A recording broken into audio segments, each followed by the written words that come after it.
So, another week's passed in Super League. Wire smashed by the Pies.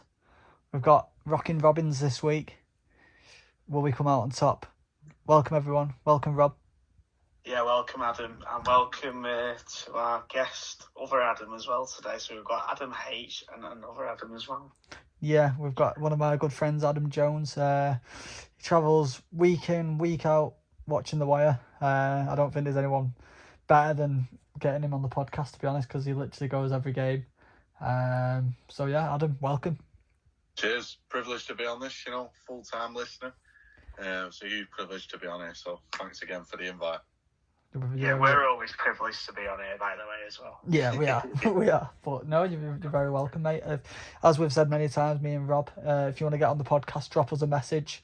We'll happily be on this. We'll get you on it. Yeah, definitely. Should we kick off? We'll go to AJ. Thoughts on the game last week? Let's just put this into a bit of context as well. Warrington were 12-0 up. Wigan got the game back to 12 apiece. Warrington then went into a 14-12 lead before Wigan kicked on and Warrington went backwards. AJ, thoughts on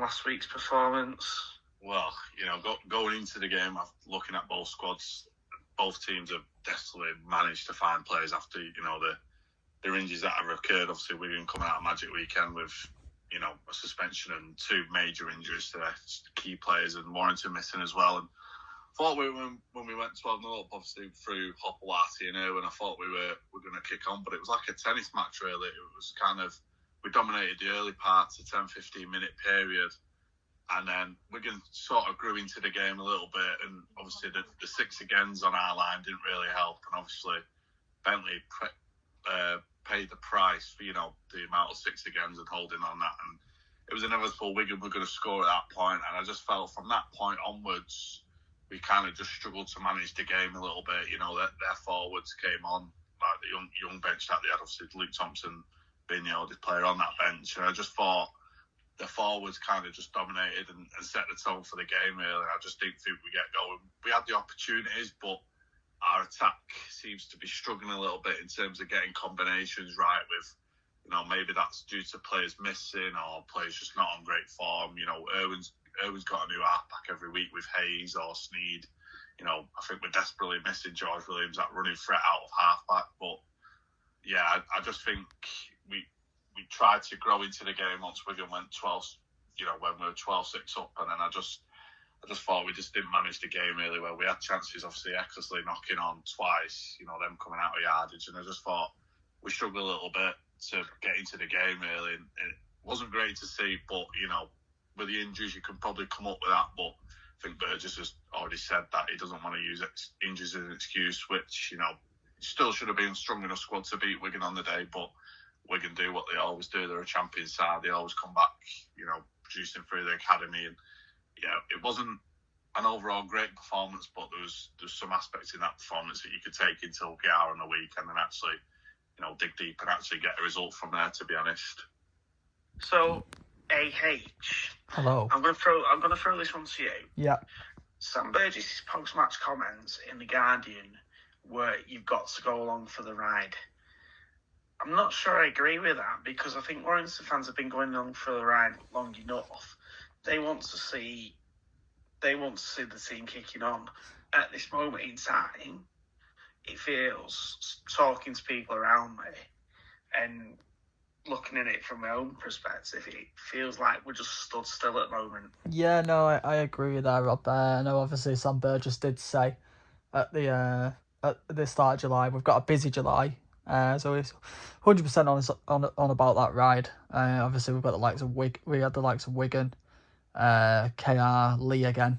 So we have got a tough month, but I think these are the games you want to be winning. Obviously, Hull KR, Wigan, winning side. Obviously, grand final winners last year. Wigan, grand final winners the year before. Obviously, we don't need to get much into Wigan. Like Adam's just said there, they're a champions side. But these are the games you need to be winning. And Warrington fans want to see us winning, and if we've got any hopes of winning a grand final or a trophy, for example, we need to be performing against these top teams. I know we've got, like Adam said there, we've got the injuries, and Sam Burgess said we can't blame the injuries, but I don't know what it is. Obviously, we played against Leith. There was no effort there whatsoever, and fans got frustrated at Magic Weekend, and it was the pivot or the downfall, really. I think July, like we've said before, Rob, July is going to be a pretty tough month for Warrington fans, and at the end of it, if St Helens, obviously, they're a kettle of fish at the moment, they're in a bit of a crisis, but we could just stay in the top 6 by St Helens' downfall. So, yeah, I don't know what it is.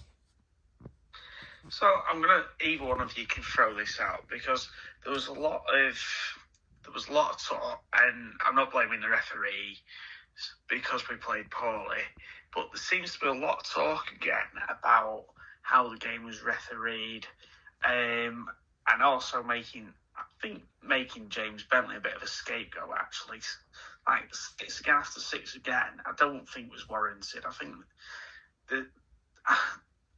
there needs to be a real grip on the rules at the moment, because every game of Super League you watch is like watching a different sport completely, because every referee's interpretation is all over the place, let's put it frankly.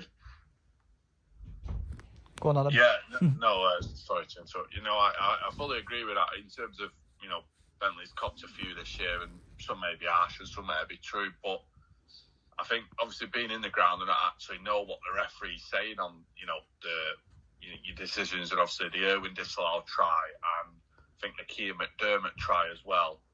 We don't actually know what's going on, and obviously I've not had time to watch it back yet, so I don't know what the reason is for disallowing Irwin's try but allowing the Keir McDermott try. But I just think the referees at the minute, that they're too hasty to give 6 against. It's like, it's too quick. I get the speed of the ruck and everything, but some of the officiating in some of these games, that game, the first half went on till 9 o'clock. Now, the game should never be going on for that long in the first half, especially. There's so many stoppages. There was an incident in the first half where Curry's literally stood there and Harry Smith ran into him, and the referees give a penalty, and it's like, I thought we were playing rugby here, not like football here. You see footballers dive all the time. Watching the game at the minute, it's too slow. It's, the referees are too quick to make a decision. I just think for a first half to go on till 9 o'clock at night is unbelievably bad. And I don't know if the referees are copying that or, anyone else, but something needs to change in our game in terms of the way it's being officiated, because some of the decisions and how long the game's going on for, the radio refs having a long look at something. In the NRL, it's one look, you know what's going on and it's done. But for some weird reason, we're trying to find 10 different angles to figure out whether the ball's down, and no try decisions. We need to scrap that, and we need to actually focus on, let the referee just say, I've got a decision, I don't know what the decision is, I'll leave it up to you, because you can't find evidence for me to find that ball's down for that Wigan try. So I just think the officiating across all games this year has been abysmal, really. Yeah, the explanation given on Ewan Irwin's try, by the way, was that he'd lost the ball out of one hand but managed to regain it, so there wasn't enough downward pressure. Keir McDermott's, they couldn't see anything, but they weren't quick enough for me to go and have a look at that, when you could quite clearly see that actually the tackle was complete and the ball was grounded. There was no momentum about it, but it was given and not checked, whereas they were quick enough to disallow Ewan Irwin's on a check. And I think this frustrates fans more than anything. One, that they're not kicking off at 8 o'clock. I mean, that was partially down to Wigan because their warm-up run over, apparently. But there needs to be... They should get fined. Sorry to interrupt. They should get fined then. It was like Salford the other week. Salford, obviously, everyone knows I take photos at Salford. They didn't come out until I think it was like 20-3, because the clock was wrong in the changing rooms. But like they had to rush through warm up and stuff, and unfortunately that's a skill issue. And you should get fined for it, because the other teams made the way to travel there. I know obviously we were around the corner, but the fans have travelled there around the corner. The players have get fined, like start doing consequences. It was like the other day when a 17-year-old lad made his debut for Salford. He was stopping for every press match conference and all that. Like there was people on the pitch doing it, like pictures, selfies, and fair enough. Obviously, I get it. What's good for the fans and stuff, but he's like, oh, I really need to go in now. I'm gonna get fined. And there needs to be some rules there as well. Like we can't obviously I know we had the minute silence for all our armed forces, what I respect, but if we're having a minute silence, come out a bit earlier. Don't come out dead on at 8 o'clock, because you never know what fans have got on in their lives. And like, I'm not saying I've got anything going on in my life, but fans might need to like go as soon as the match leaves. Like they've got trains to get. Like my dad went through a period of like having to get a train because his car was broke, and he missed about 20 minutes of the game. But yeah, if they say 8 o'clock kickoff and we've got to have a minute silence or anything before, come out 5 minutes before so it kicks off dead on 8 o'clock, and then you have a rough estimate of when the game's gonna like finish. Sorry to interrupt here, but we've got to go to KR on a Tuesday night. If we don't kick off at 8, fans aren't going to get back till 1, 2 o'clock in the morning. Exactly. And then they've got to get up for work. So if the game's not kicking off at 8, and if Wigan are late from the changing room, like Adam just said, should be a fine. You have a set time of an 8 o'clock. That's when the game should kick off. You come out at 5-2. You've got to get clear everything, all the flags off the pitch, everything off the pitch. Have the minute silence. You kick off at 8. You shouldn't be kicking off at 5 past or 10 past, because fans have got to travel home. Fans have got to go to work the next day at 6 o'clock in the morning, and the game's going on till about 11 o'clock. Like, how is that fair on the fans? It's supposed to be a family-run sport, but no one's benefiting from getting home this late. It's ridiculous. No, well, I watched it in the pub, and someone said to me, "What's going on?" And I said, because I've been in the tunnel, I know what goes on. Sky would ideally like you to be there at 53, ready to walk out for 55, 56, 57, so it kicks off on time. But everything just seems very lax and very loose at the moment. And 3 weeks ago, Saints played Leeds at Leeds. And Dave Watts, who was commentating with Terry O'Connor that night, he said, it's now 20-9 at night. We've played 26 minutes of a game. We've had loads of stoppages, and we've not even got to half-time yet, and we're going to be on till 9 o'clock again, till half-time. He said it's got to stop and it's got to change.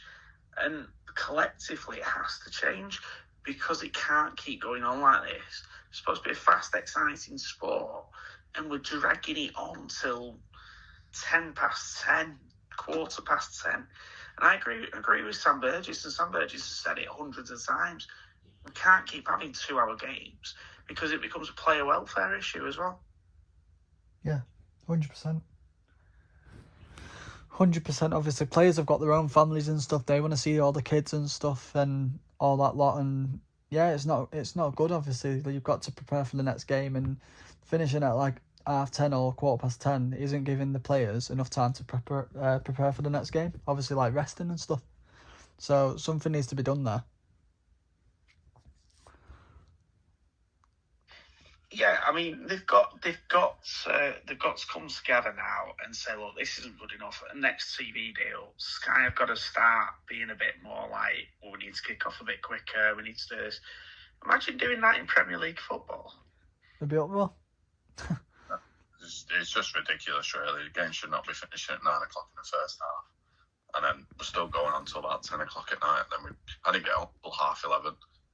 I live in Warrington from Wigan. Should be 20 minutes away. It's 9 miles down the road. And I'm getting home at 11:30 from an 8 o'clock kickoff. That's nearly 3.5 hours out from a rugby game. Absolutely ridiculous. How does it happen? I just think the whole referee just needs a look at. Just the video ref and the referees on field. They all just need a look about how do we speed this game up. It's a try or no try decision. You're trying to find 10 different angles, and he's like, go back to camera 9, go back to camera 10, go back to camera 7. It's like 2 looks. If you can't see it, just move on. It's a captain's challenge as well. It's taking too long. Like you said, the NRL has one look at things and they can decide. Why can't they take one look and go, that's it, that's all we need? Not all this mess. Do you know what annoys me as well, more than anything, is all this messing about we do with the captain's challenge.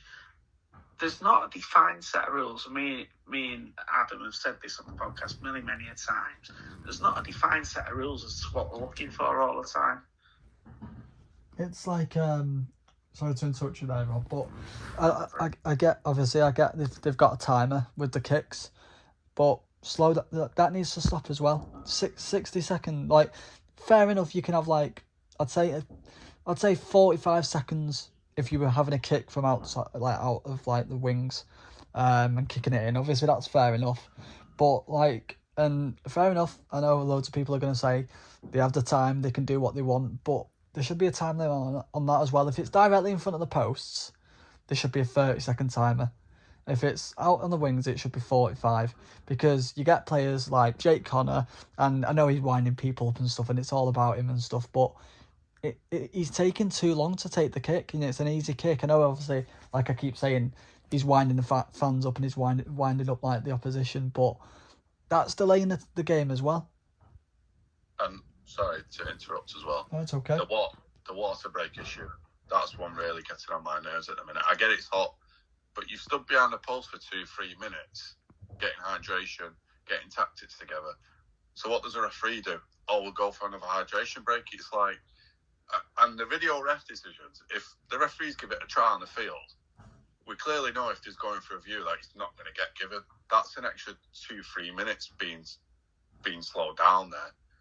If the video ref's looking at it in the background, you know it's going to get disallowed. So why can't he tell the referee on the field, it's a no try, 20-minute restart, let's get the game continued? Because then you've got to look at that decision, and then you go, well, the try's being confirmed now, and then you've got to take the kick as well. That's an extra minute or two. And it's just like the game just being slowed down for absolutely no reason. We're having a hydration break when you just stood 2-3 minutes behind the post having a conversation with each other, and you decide, you know what, we'll have another water break. It's just like, it's absolutely ridiculous. Too slow. Just need to pick it up a little bit. I want to throw something else in, because I've seen this for a few seasons, and this is trainers running on during the game. I mean, I know sometimes they can't help it, physios and stuff, they need to go on.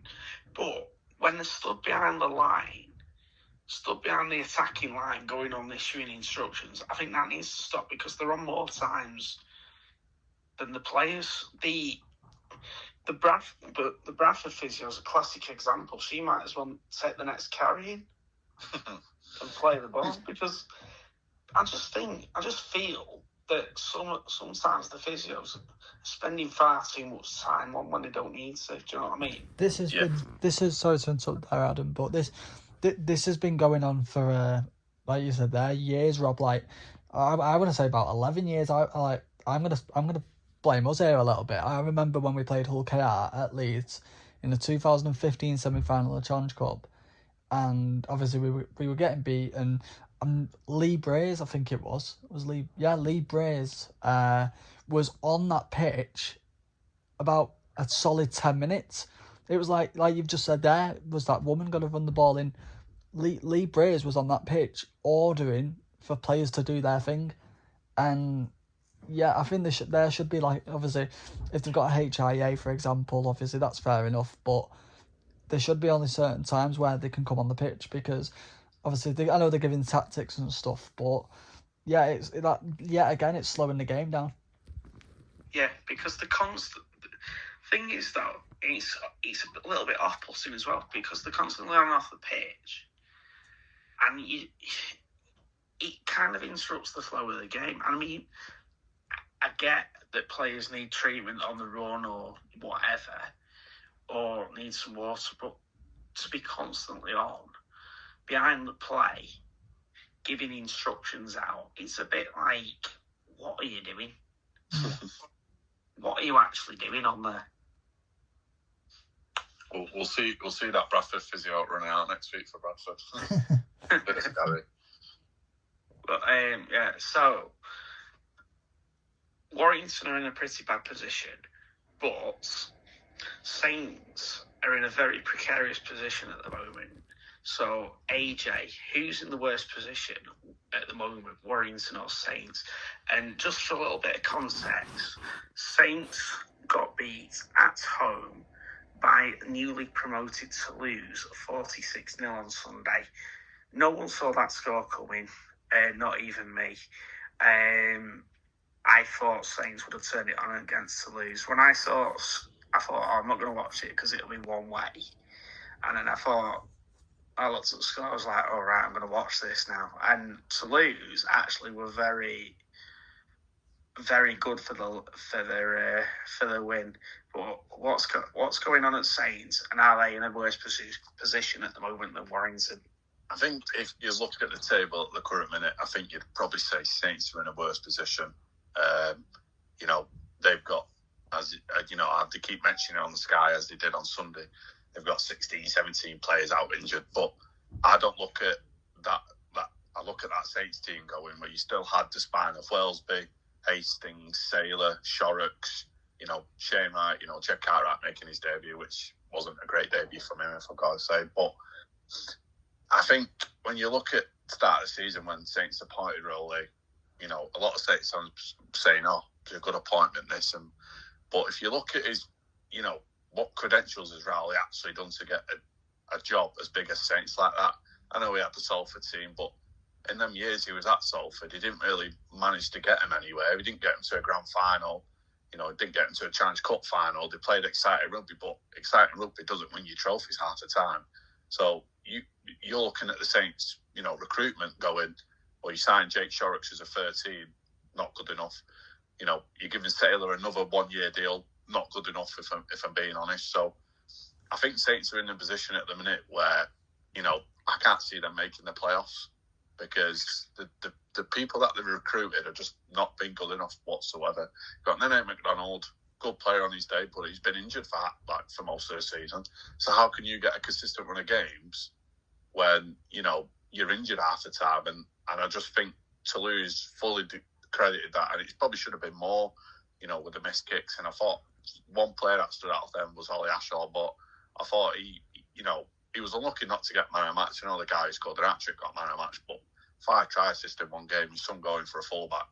And I just think, if you're looking at the Ashes at the end of the year, you'd probably say he's a shoo-in to get fullback at the current minute on form ahead of Wellesby. So, yeah, no, as a Warrington fan, I'm happy to see, Saints getting battered, but, Warrington at the minute, we're still in a good position to get the playoffs. We just need to get out of July, but yeah, Saints at the minute they could drop down the table at any current minute the way that they're going this week, the way that they're going all season.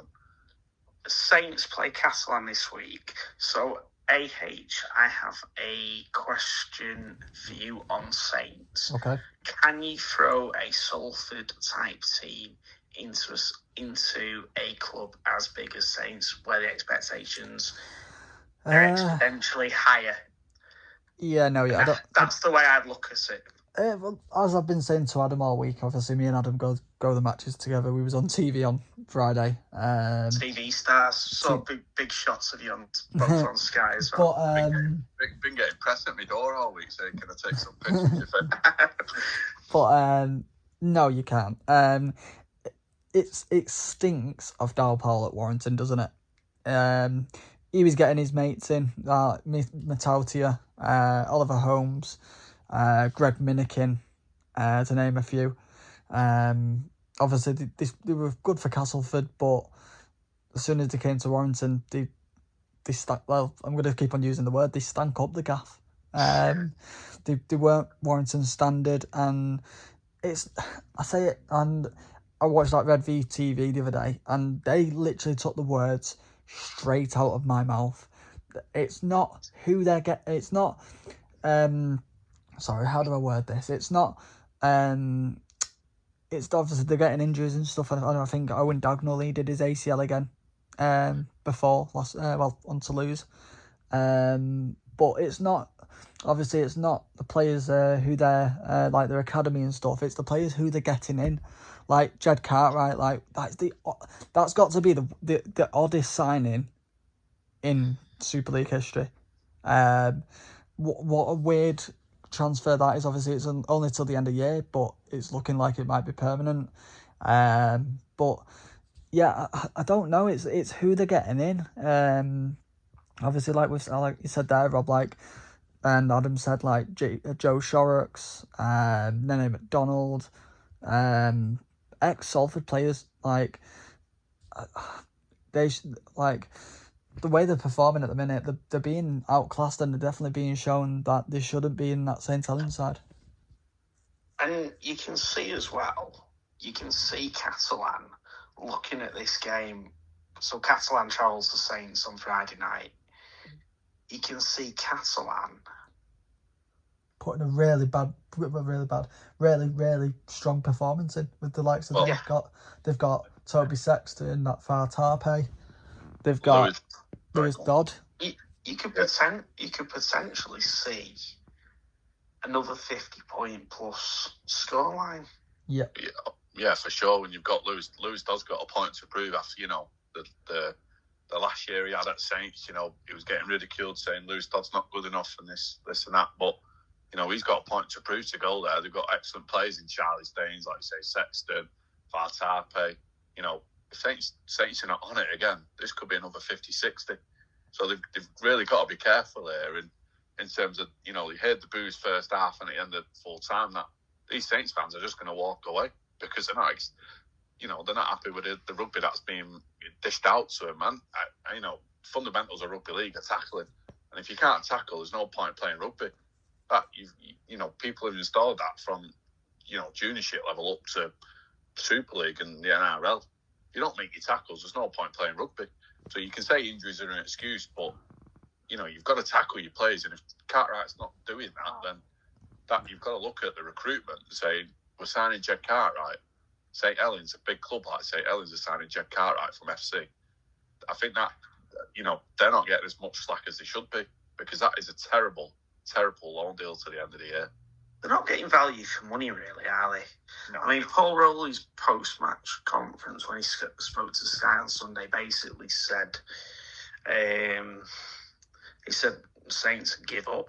They haven't got an answer for anything like anything that was being thrown at them at all. And I suppose it's true. I mean, if Warrington are on a ride, Saints must be on some sort of roller coaster that's gone into a black hole at the moment. Yeah, like me and Adam said, obviously we'll talk about this next year, but at this current moment, me and Adam were saying to this when they were playing against York, we went through the Hull FC squad, and we hate to say it, but Steve Mack has got a bigger job on his hand than I think he's got. We were going through that list of players who were playing for Hull FC against York, and there was about numerous players saying get rid.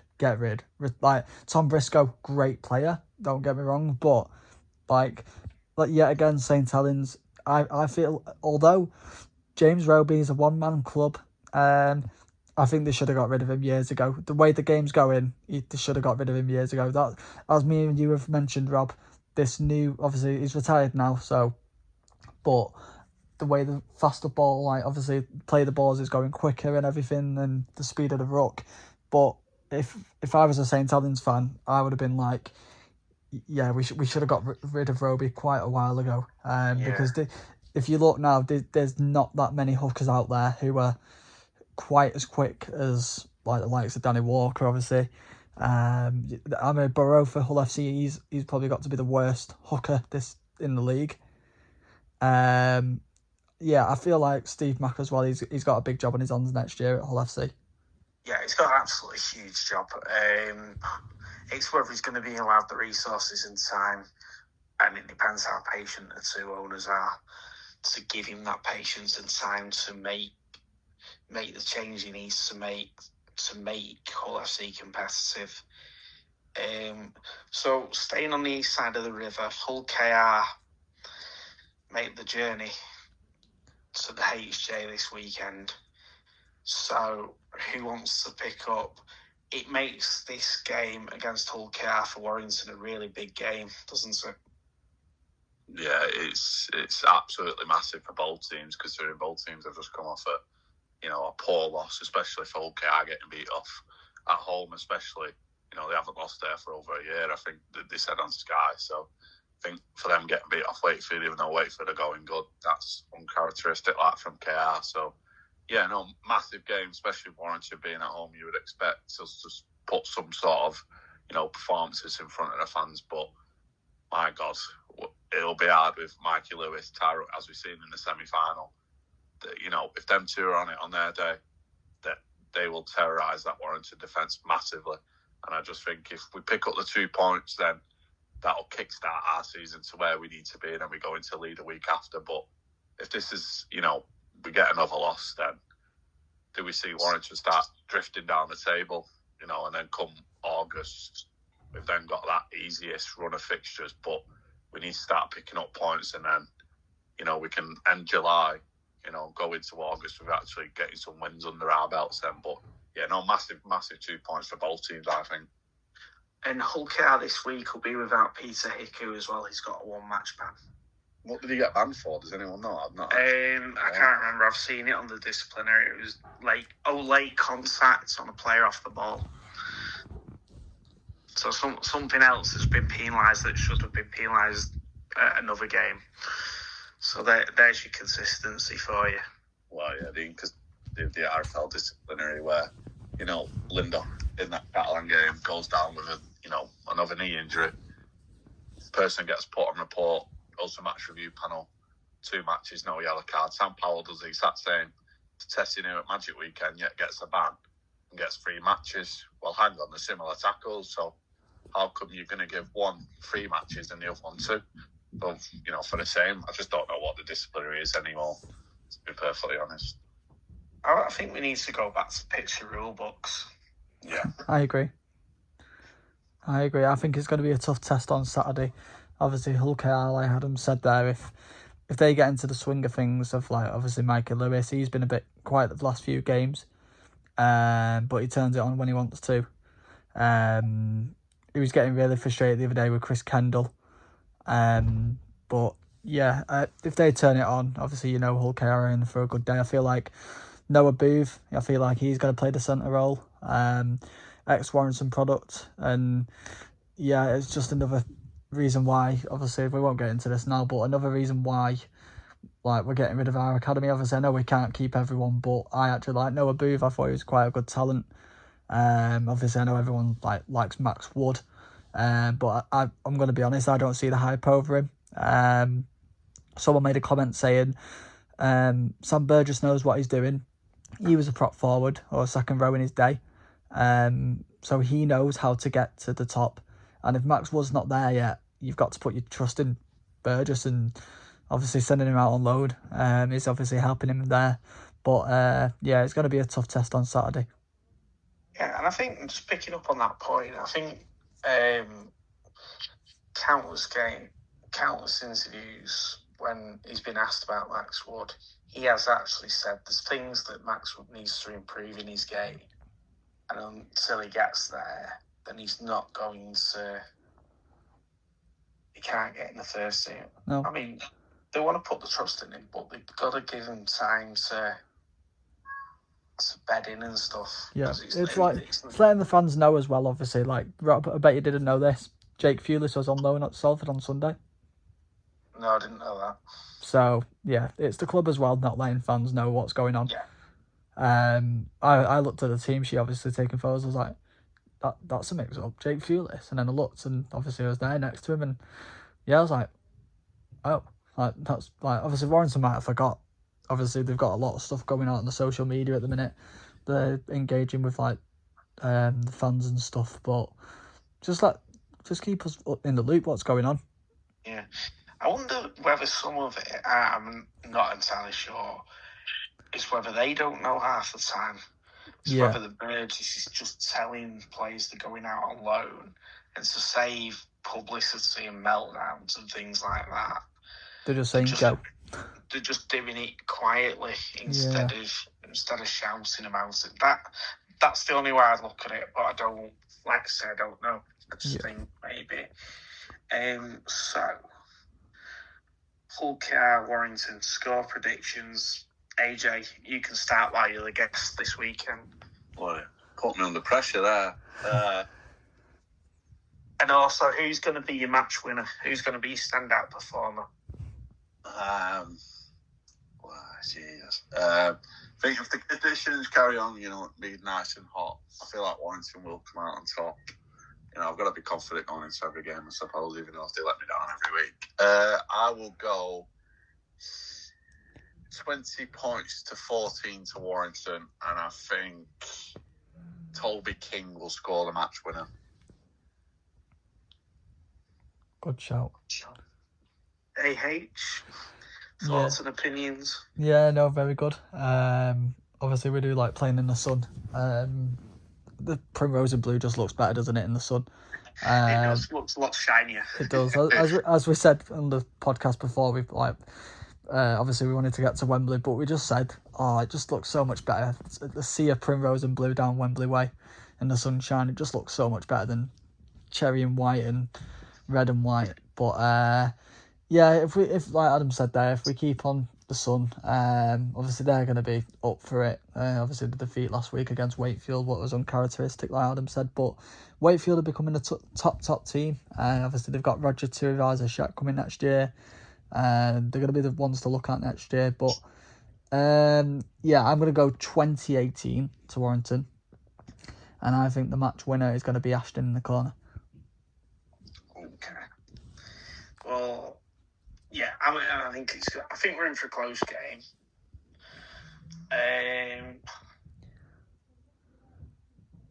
It's, to me, I think it's going to be like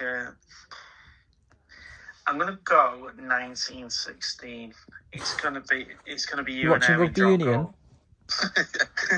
I'm taking a leaf out of your book because you usually throw. I do normally go drop goals. I do normally go drop goals.